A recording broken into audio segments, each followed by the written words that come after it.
In the Kursk region, compared to the situation in the Pokrovsk or Toretsk directions, the Ukrainian Armed Forces are achieving significant success. Therefore, Ukrainian military analyst Alexey Getman suggested that an interesting option would be to enter other regions of the Russian Federation and control much more territory. Ukrainians advance in a day as much as the Russians advance in a month. How much have they advanced in 2024 after Avdiivka? If we take not the area but the vector, how deep have they advanced into Ukrainian territory? In the Pokrovsk direction, they advanced 5 kilometers in a year, the speaker noted live on the Freedom TV channel. According to Getman, a country that starts a war must realize that military action may sooner or later spread to its territory. Churchill spoke about this. Everything is logical here, an offensive in the opposite direction. Russian propagandists will probably say that everything is going according to plan. As they say, their special military operation is going according to plan. It is just unclear in what period exactly the operation of Ukrainian troops on the territory of the Russian Federation was included in this plan. Ideally, when we talk about peace from a position of strength, it would be very good for us to enter other regions of the Russian Federation and control much more territory, Getman believes. According to him, such a development of events could become a reality in the near future, since Ukraine needs a strong position to conduct negotiations. If we also controlled a part of the neighboring regions of the Russian Federation, that would be wonderful. Perhaps this is what the commander of the Ukrainian Armed Forces, Syrskyi, hinted at when he said that it is impossible to win a war by ending on the defensive all the time. From a position of strength, it would be if Ukrainian troops were in Belarus and Transnistria.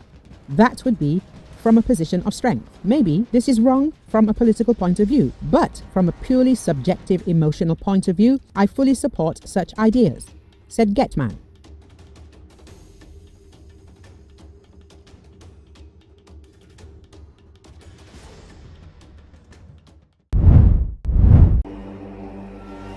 North Korean leader Kim Jong-un said an elevated U.S. security partnership with South Korea and Japan poses a grave threat to his country and vowed to further bolster his nuclear weapons program, state media reported Sunday.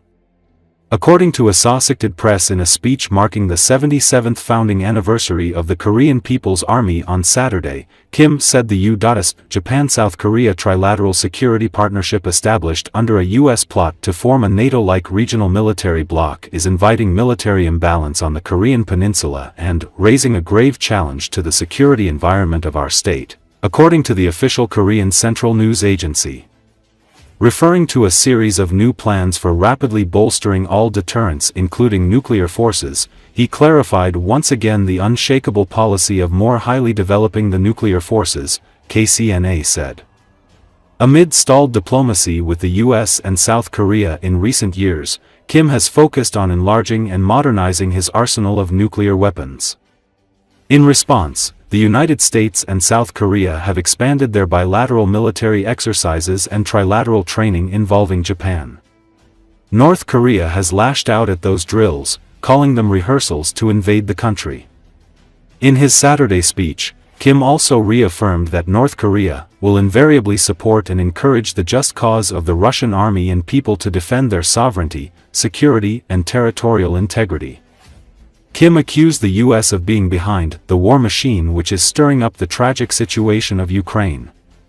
North Korea now marks two major army anniversaries. The February 8th anniversary has been revived in recent years. It is intended to mark the start of the North's conventional army in 1948. The other big military anniversary on April 25 marks a date when North Korea's official version of history says that former leader Kim Il-sung started a guerrilla force to fight Japanese occupation in 1932.